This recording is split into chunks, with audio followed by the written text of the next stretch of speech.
The Book of Life, Chapter 6. Most evening at Septoris, dinner was a splash dash affair. All of us ate when and whatever we liked.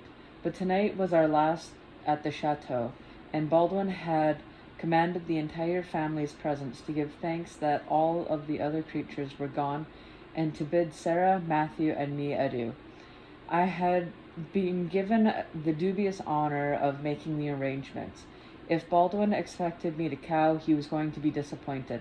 Having provided meals for the inhabitants of Septoris in 1590, I could surely manage in modern times.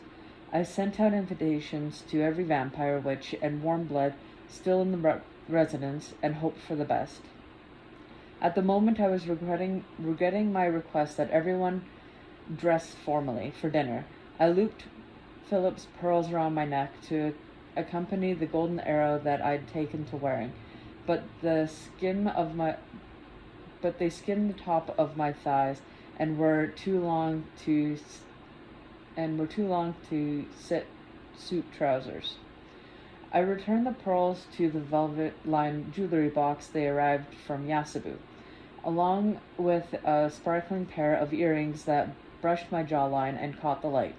I stabbed the posts through the holes in my ears. I've never known you to fuss so much over your jewelry. Matthew came out of the bathroom and studied my reflection in the mirror as he slid a pair of gold cuff links through the buttonholes at his wrist. They were emblazed with new college crest, a gesture of fidelity to me and to one of his many alma maters. Matthew, you shaved. It had been some time since I'd seen him without his Elizabethan beard and mustache, though Matthew's appearance would be striking no matter what era or its fashion. This was the clean-cut, elegant man I'd fallen in love with last year.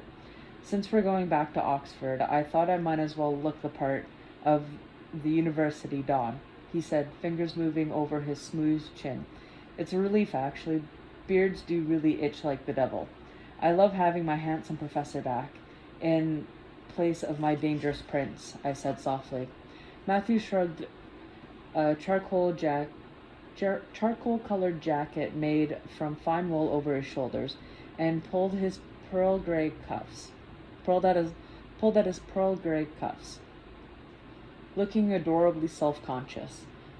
His smile was shy, but became more appreciative when I stood up. You look beautiful, he said with an admiring whistle, with or without pearls.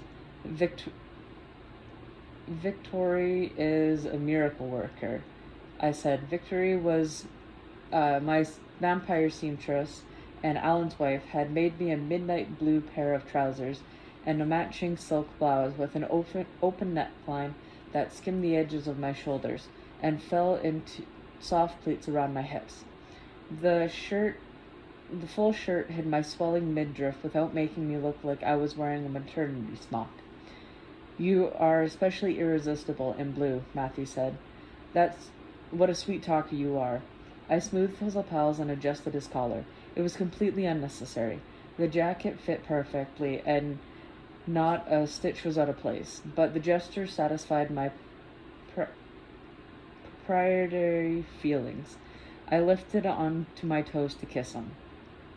Matthew returned my embrace with enthusiasm, threading his fingers through the coppery strands that fell down my back. My answering sigh was soft and satisfied. Oh, I like that sound. Matthew deepened the kiss, and when I made a low throaty hum, he grinned. I like that one even more. After a kiss like that, a woman should be excused if she's late to dinner, I said, my hand sliding in between the waistbands of his trouser and his neatly tucked shirt. Temptress, Matthew nipped softly at my bottom lip before pulling away. I took a final look in the mirror. Given Matthew's recent attention, it was a good thing Victoria hadn't curled and twisted my hair into a more elaborate arrangement, since I had never been able to set it right again. Happily, I was able to tighten the low ponytail and brush the few strands back into place. Finally, I wove a disguising spell around me. The effect was like pulling sheer curtain over a sunny window. The spell dulled my coloring and softened my features. I had resorted to wearing it in London, and had kept doing so when we returned to the present. No one would look at me twice now, except Matthew, who was scowling at the transformation. After we get to Oxford, I want you to stop wearing your disguising spell. Matthew crossed his arms. I hate that thing. I can't go around the university shimmering, and I can't go around killing people, even though I have blood rage, Matthew said. We all have our crosses to bear. I thought you didn't want anyone to know how much stronger my power is. At this point, I was worried that even casual observers would be drawn to me because of it. In another time, when there were more weavers about, I might not have been so conspicuous. I still don't want Baldwin to know, or the rest of the de Clermonts, but please tell Sarah as soon as possible, he said. You shouldn't have to hide your magic at home. It's annoying to weave a disguising spell in the morning and then take it off at night, only to weave it again the next day. It's easier just to keep it on. That way I'd never be caught off guard by unexpected visitors or eruption of undisciplined power. Our children are going to know who their mother truly is. They are not going to be brought up in the dark as you were. Matthew's tone broke no argument. And is that sauce good for the gander as well as the goose? I shot back. Will the twins know their father has blood rage, or are you going to keep him in the dark like Marcus? It's not the same. Your magic is a gift, but blood rage is a curse. It's exactly the same, and you know it. I took his hands in mine. We've grown used to hiding what we're ashamed of, you and I. And it has to end now, before the children are born. And after this latest crisis with the congregation is resolved, we are going to sit down as a family and discuss the sitcom business. Marcus was right. If forming a sitcom meant we wouldn't have to obey Baldwin, it was worth considering. Forming a sitcom comes with responsibilities and obligations. You would be expected to behave like a vampire and function as my consort, helping me control the rest of the family. Matthew shook his head. You aren't suited for that life, and I won't ask it of you. You're not asking, I replied. I'm offering. And Yasabu will teach me what I need to know. Yasabu will be the first to try to dissuade you. The pressure she was under as Philip's mate was inconceivable, Matthew said. When my father called Yasabu his general, only the humans laughed. Every vampire knew he was telling the gospel truth. Yasabu forced, flattered, and cajoled us into doing Philip's bidding. He could run the whole world because Yasabu managed his family with an iron fist. His decisions were absolute, and her retribution swift. No one crossed her. That sounds challenging, but not impossible, I replied mildly. It's a full-time job, Diana. Matthew's irritation continued to climb. Are you ready to give up being Professor Bishop in order to be Miss Claremont? Maybe it escaped your attention, but I already have. Matthew blinked. I haven't advised a student, stood in front of a class, read an academic journal, or published an article in more than a year, I continued. That's temporary, Matthew said sharply. Really? My eyebrows shot up. You're ready to sacrifice your fellowship at All Souls in order to be Mr. Mom? Or are we going to hire a nanny to take care of our doubly exceptional, challenging children while I go back to work? Matthew's silence was telling. The issue clearly had never occurred to him. He simply assumed I would somehow juggle teaching and children care with no trouble at all.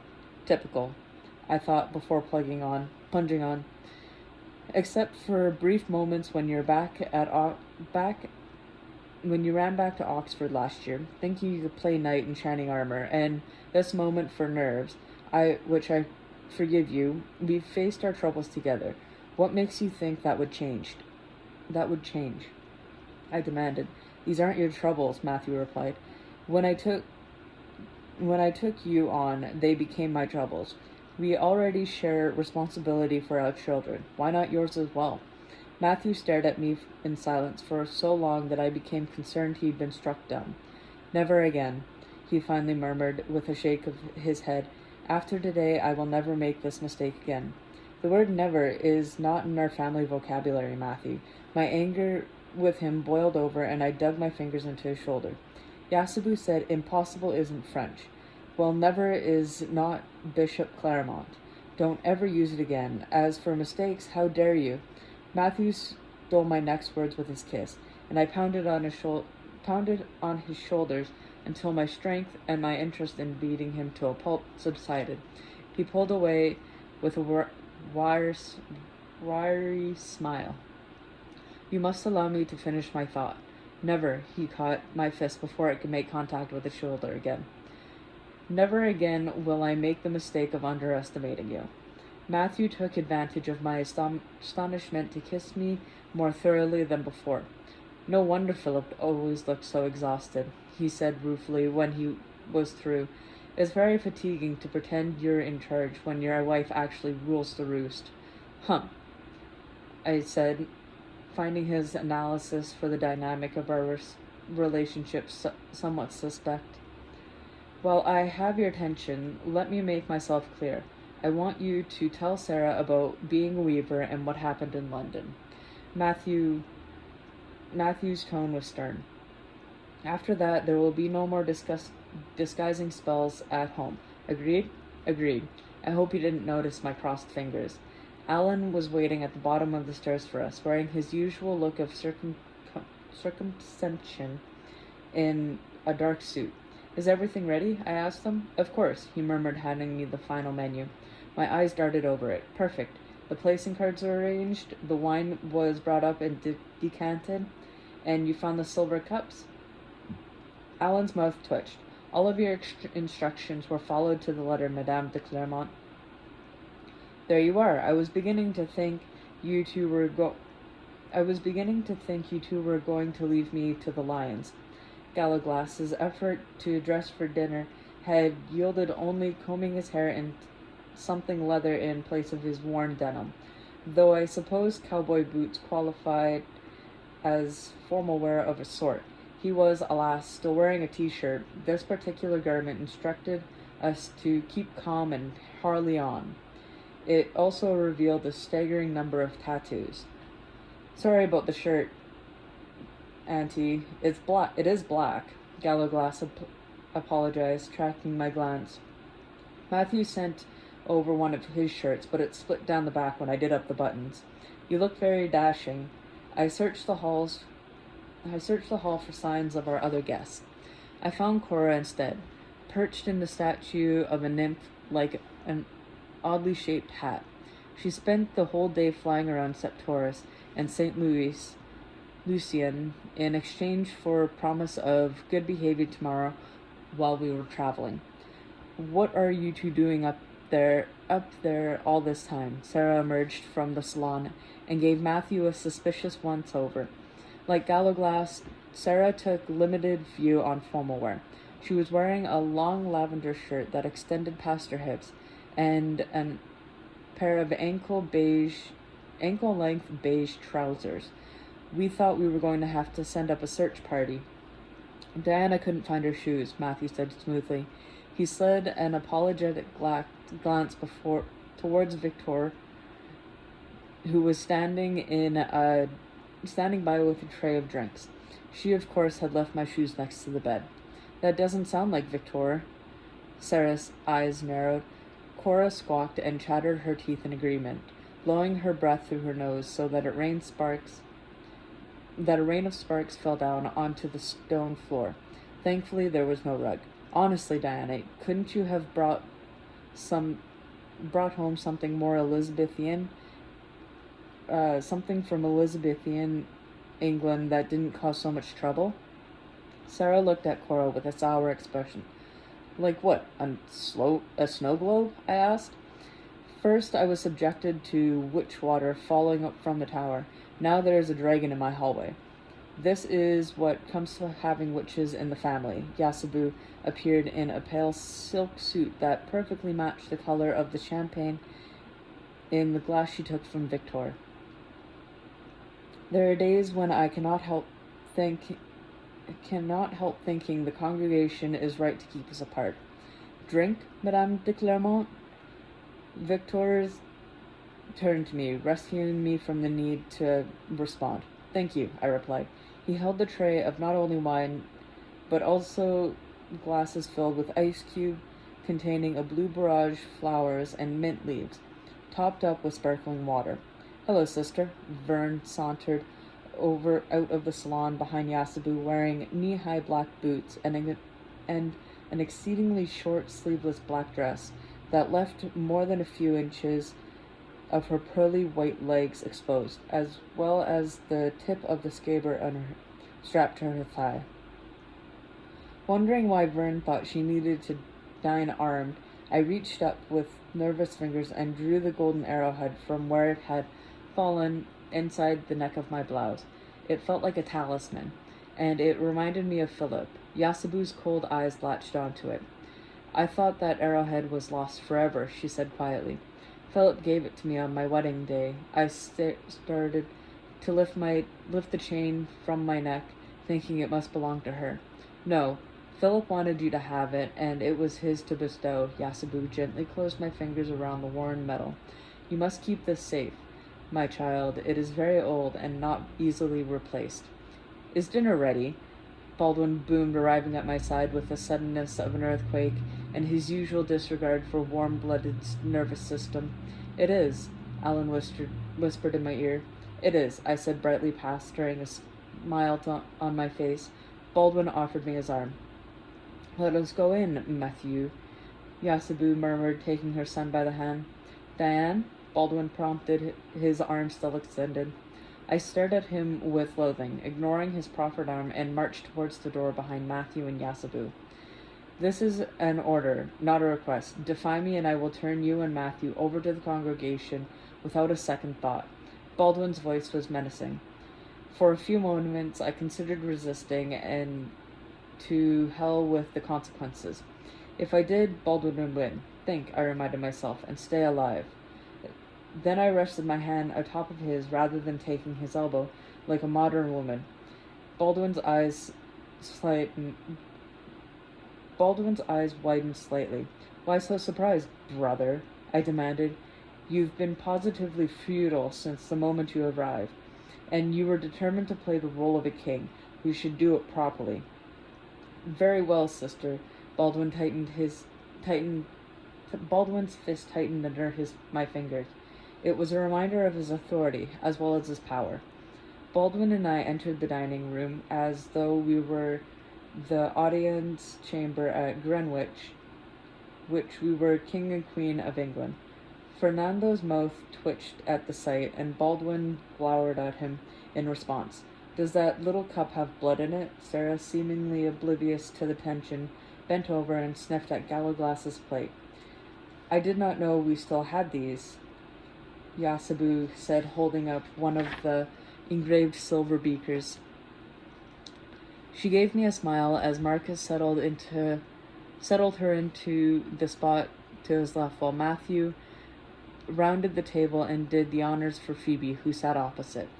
I had Alan and Martha search for them. Philip used them at our wedding feast. I fingered the golden arrow.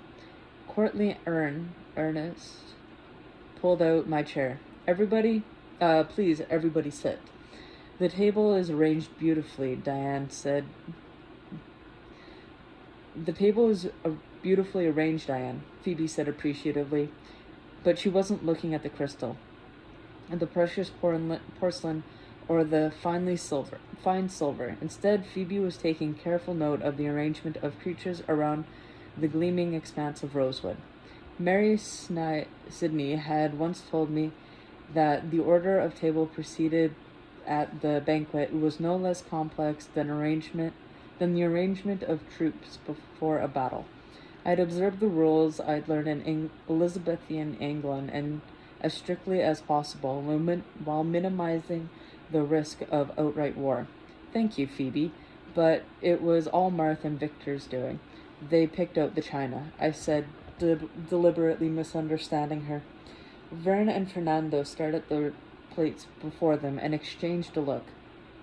Martha adored the eye-popping blue siestal pattern Yasabu had commissioned in the 18th century, and Victor's first choice had been an ostentatious gilded service decorated with swans. I couldn't imagine eating off of either, and a select dignified black and white neoclassic place setting with the de Clermont Oberos surrounded a crowning letter C. I believe we are in danger of being civil, Vern muttered, and by warm bloods, too. Not a moment too soon, Fernando said, picking up his napkin and spreading it onto his lap. A toast, Matthews said, raising his glass. To lost loved ones, may their spirits be with us tonight. There were murmurs of agreement and echoes of his first line as glasses were lifted. Sarah dashed a tear from her eye, and Galaglas took her hand and gave it a gentle kiss. I choked back my own sorrow and gave Galaglas a grateful smile. Another toast to the health of my sister Diana and to Marcus's fiancée, the newest members of the family. Baldwin raised his glass once more. Diana and Phoebe, Marcus said, joining in. Glasses were lifted around the table, although I thought for a moment that Matthew might direct the contents of his at Baldwin. Sarah took a hesitant sip of her sparkling wine and made a face. Let's eat, she said, putting the glass down hastily. Emily hated it when the food got cold, and I don't imagine Martha being any more forgiving. Dinner proceeded seamlessly. There was cold soup for the warm bloods and a tiny silver beaker for the vampires. The trout served for the fish course had been swimming along the nearby river without care in the world only a few hours before. Roast chicken came next, out of deference to Sarah, who wouldn't abide the taste of game bird. Some at the table then had Venice, though I had abstained. At the end of the meal, Martha and Alan put footed compotes draped with fruit on the table, along with bowls of nuts and platters of cheese. What an excellent meal, Ernst said, sitting back in his chair and patting his lean stomach. There was a gratifying amount of agreement around the room. Despite the rocky start, we enjoyed a perfectly pleasant evening as a family. I relaxed in my chair. Since we are here, we have some news to share, Marcus said, smiling across the table at Phoebe. As you know, Phoebe has agreed to marry me. Have you set a date? Yasabu asked. Not yet. We decided to do things the old-fashioned way, you see, Marcus replied. All of the de Clermonts in the room turned to Matthew, their face frozen. I'm not sure old-fashioned is an option, Sarah commented dryly, given the fact that you two are already sharing a room. Vampires have different traditions, Phoebe explained. Marcus has asked if I would like to be with him for the rest of his life. I said yes. Oh, Sarah said with a puzzled frown. You can't mean... I trailed off, my eyes on Matthew. I've decided to become a vampire. Phoebe's eyes shone with happiness as she looked at her once and forever husband. Marcus insists that I get used to that before we marry, so yes, our engagement will be a bit longer than we'd like. Phoebe sounded as though she were contemplating minor plastic surgery or a change of hairstyle rather than a completely biological transformation. I don't want her to have any regrets, Marcus said softly, his face splitting into a wide grin.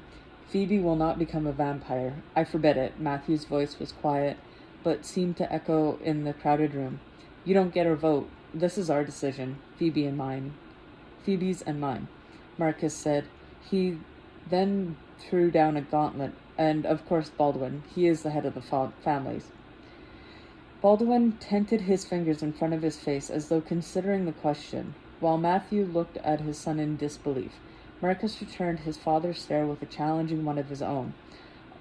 All I ever wanted is a traditional marriage, like grandfather and Yasabu enjoyed, Marcus said. When it comes to love, you're the family revolution, Matthew, not me. Even if Phoebe were to become a vampire, it would never be traditional, because of the blood rage. Should never take blood from your heart vein. She should... Matthew said. I am sure grandfather took Yasabu's blood.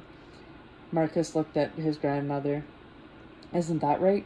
Do you want to take that risk, knowing what we know now about blood-borne diseases? Matthew said. If you truly love her, Marcus, don't change her. Matthew's phone rang, and he reluctantly looked at the display. It's Merriman, he said, frowning. She wouldn't be calling at this hour unless it was something important. Unless something important had come up in the lab, Marcus said. Matthew switched on to the phone's speaker so Warmbloods could hear as well as the vampires, and answered the call. Miriam? No, father. It's your son, Benjamin. The voice on the other end of the line was both alien and familiar, as the voice of nightmares often were. Yasabu rose to her feet, her face the color of snow. Where's Miriam?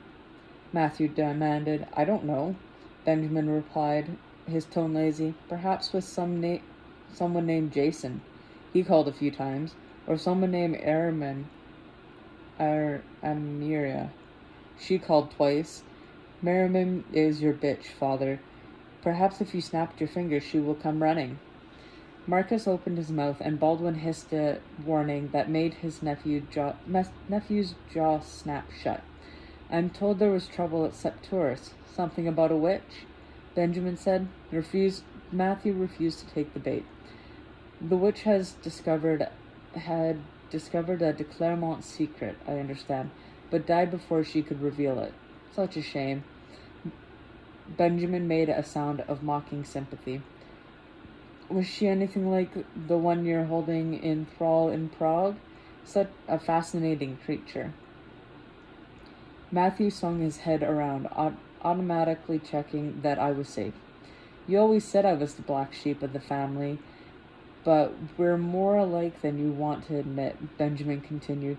I even come to share your appreciation for the company of witches. I felt a change in the air as rage surged through Matthew's veins. My skin prickled and a dull throbbing started in my left thumb. Nothing you do interests me, Matthew said coldly. Not even if it involves the Book of Life? Benjamin waited for a few moments. I know you're looking for it. Does it have some relevance to your research? Difficult subject, genetics. What do you want? Matthew asked. Your attention, Benjamin laughed. Matthew fell silent once more. You're not often at a loss for words, Matthew, Benjamin said. Happily, it's your turn to listen. At last I found a way to destroy you and the residents of the de Clermonts. Neither the Book of Life nor your pathetic version of science can help you now. I'm going to enjoy making a liar out of you, Matthew promised. Oh, I don't think so, Benjamin's voice dropped, as though he were imparting a great secret. You see, I know what the witches discovered all those years ago. Do you? Matthew's eyes locked on mine. I'll be in touch, Benjamin said. The line went dead. Call the lab, I said urgently, thinking only of Miriam. Matthew's fingers raced to make the call. It's about time you phoned, Matthew. Exactly what am I supposed to do? Exactly what am I supposed to be looking for in your DNA? Marcus said, look for reproductive markers. What is that supposed to mean? Merriman sounded sharp, annoyed, and utterly like herself. Your inbox is overflowing, and I'm due for a vacation, by the way. Are you safe? Matthew's voice was hoarse. Yes. Why? Do you know where your phone is? Matthew asked. No, I left it somewhere today. A shop, probably. I'm sure whoever has it will call me. He called me instead, Matthew swore. Benjamin has your phone, Merriman. The line went silent. You're Benjamin? Merriman asked, horrified. I thought he was dead. Alas, he's not, Fernando said with real regret. Fernando? His voice came out of Merriman's mouth with a whoosh of relief. Sim Merriman. Tudo bem contigo? Fernando asked gently. Thank God you're there. Yes, I'm fine. Merriman's voice shook, but she made a valiant effort to control it. When was the last time anyone heard from Benjamin? Centuries ago, Baldwin said, and yet Matthew has been home for only a week, and Benjamin has already found a way to contact him. That means Benjamin has been watching and waiting for him, Merriman whispered. Oh God. Was there anything about your research on your phone, Merriman asked Matthew? Stored emails, data? No, you know I delete my emails after I read them. She paused. My address book. Benjamin has your phone numbers now. We'll get new ones, Matthew said briskly. Don't go home. Stay with Amir at the old lodge. I don't want either of you alone. Benjamin mentioned Amir by name. Matthew hesitated. Jason too. Merriman sucked in her breath. Bertrand's son? That it's all right, Merriman, Matthew said, trying to be soothing. I was glad she couldn't see the expression in his eyes. Benjamin noticed he called you a few times, that's all. Jason's pictures were in my phone. Now Benjamin will be able to recognize him, Merriman said, clearly rattled. Jason is all I have left of my mate, Matthew. If anything were to happen to him, I'll make sure Jason is aware of the dangers. Matthew looked at Gallowglass, who immediately picked up his phone. Jace? Gallowglass murmured as he left the room, shutting the door softly behind him. Why has Benjamin reappeared now? Merriman asked numbly. I don't know. Matthew looked in my direction. He knew about Emily's death and mentioned our genetic research and the Book of Life. I could sense some crucial piece in a large puzzle fall into place. Benjamin was in Prague in 1591, I said slowly. That must be where Benjamin heard about the Book of Life. Emperor Rudolph had it. Matthew gave me a warning look. When he spoke, his tone had turned brisk. Don't worry, Merriman. We'll figure out what Benjamin's after. I promise. Matthew urged Merriman to be careful and told her he'd call her once we reached Oxford. After he hung up, the silence was deafening. Gallowglass slipped back into the room. Jace hasn't seen anything out of the ordinary, but he promised to be on guard. So, what do we do now? We, Baldwin said, brows arching. Benjamin is my responsibility, Matthew said grimly. Yes, he is, Baldwin agreed. It's high time you acknowledged that and dealt with the chaos you've caused, instead of hiding behind Yasabu's skirt and indulging in these intellectual fantasies about curing blood rage and discovering the secret of life. You may have waited too long, Matthew, Vern added. It would have been easier to destroy Benjamin in Jerusalem after he was first born, but it won't be now. Benjamin couldn't have remained hidden for so long without having children and allies around him. Matthew will manage somehow. He's the family assassin, isn't he? Baldwin said mockingly. I'll help, Marcus said to Matthew. You aren't going anywhere, Marcus. You'll stay here at my side and welcome the congregation's delegate. So will Gallowglass and Vern. We need to show family solidarity. Baldwin studied Phoebe closely. She returned his look with an indignant one of her own. I've considered your wish to become a vampire, Phoebe, Baldwin reported as he when his inspection of her was complete. And I am prepared to support it, irrespective of Matthew's feelings. Matthew's desire for a traditional mate will demonstrate that the de Clermont still honor the old ways. You will stay here too. If Marcus wishes me to do so, I would be delighted to remain here in Yasabu's home. Would that be all right, Yasabu? Phoebe used courtesy both as a weapon and a clutch, as only the British could. Of course, Yasabu said, sitting down at last. She gathered her composure and smiled weakly at her grandson's fiancée. You are always welcome, Phoebe. Thank you, Yasabu, Phoebe replied, giving Baldwin a pointed look. Baldwin turned his attention to me. All that is left to decide is what to do with Diana. My wife, like my son, is my concern, Matthew said. You cannot return to Oxford now, ignoring his brother's interruption. Baldwin might still be there. We'll go to Amsterdam, Matthew said promptly. Also out of the question, Baldwin said, the house is indefensible. If you cannot ensure safety, Matthew, Diana will stay with my daughter, Maiko. Diana would hate Hachichui, Gallowglass stated with conviction, not to mention Maiko. Vern murmured. Then Matthew had better do his duty. Baldwin stood quickly. Matthew's brother left the room so fast he seemed to vanish. Vern and Ernest quickly said their goodnights and followed. Once they had gone, Yasabu suggested we adjourn to the salon. There was an ancient stereo there and had enough Brahms to muffle the lengthiest conversation. What will you do, Matthew? Yasabu said, still looked shattered. You cannot let Diane go to Japan. Mayako will eat her alive. We're going to Bishop's house in Madison, I said. It was hard to know who was most surprised by this revelation. We were going to New York. Yasabu, Matthew, or Sarah? I'm not sure that's a good idea, Matthew said cautiously.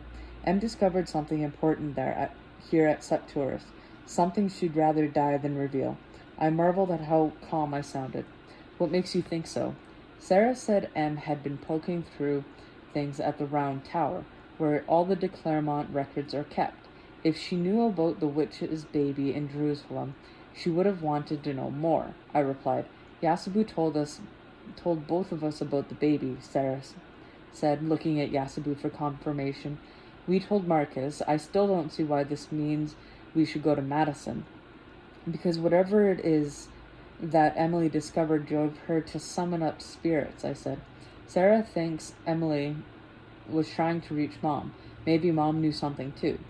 If that's true, we might be able to find out more about in Madison.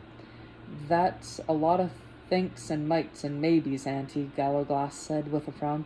I looked at my husband, who had not responded to my suggestion, but was instead staring absently into his wine-glass. What do you think, Matthew? We can go to Madison, he said, for now. I'll go with you, Fernando murmured. Keep Sarah company. She smiled at him gratefully. There is more going on here than meets the eye, and it involves Knox and Gilbert. Knox came to Septuris because of a letter he'd found in Prague that mentioned Ashmole 782. Matthew looked somber.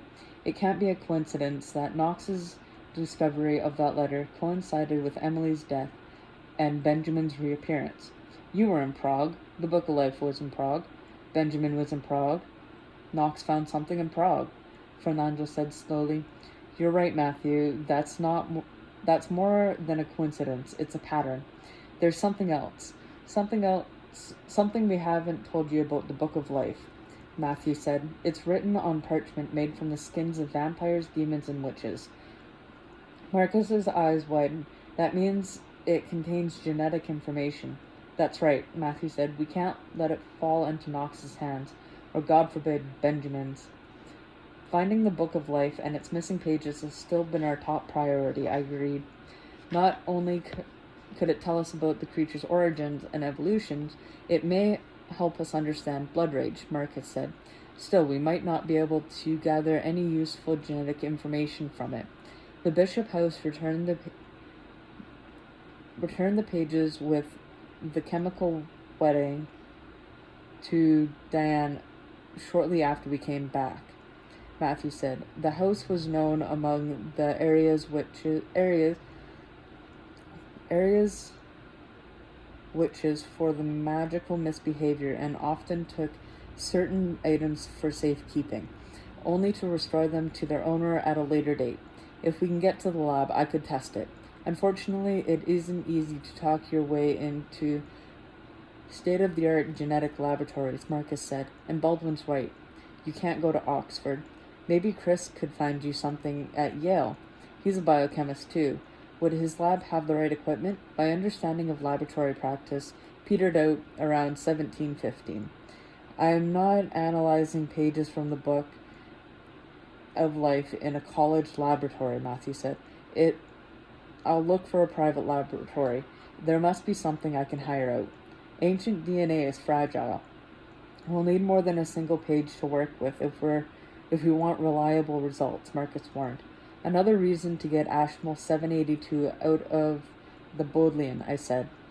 It's safe where it is, Diana, Matthew assured me. For the moment, I replied. Aren't there 2 more loose pages out there in the world? Marcus said. We could look for them first. Maybe I could help, Phoebe offered. Thanks, Phoebe. I had seen Marcus's mate in research mode in the round tower. I'd be happy to have her skills at my disposal. And Benjamin, Yasabu asked, do you know what he meant when he said he'd come to share your appreciation for witches, Matthew? Matthew shook his head. My witch's sixth sense told me to find out the answer to Yasabu's question might be the... My witch's sixth sense told me that finding out the answer to Yasabu's question might well be the key to everything. Soul in Leo. She who is born when the sun is in Leo shall be naturally subtle and witty, and desirous of learning.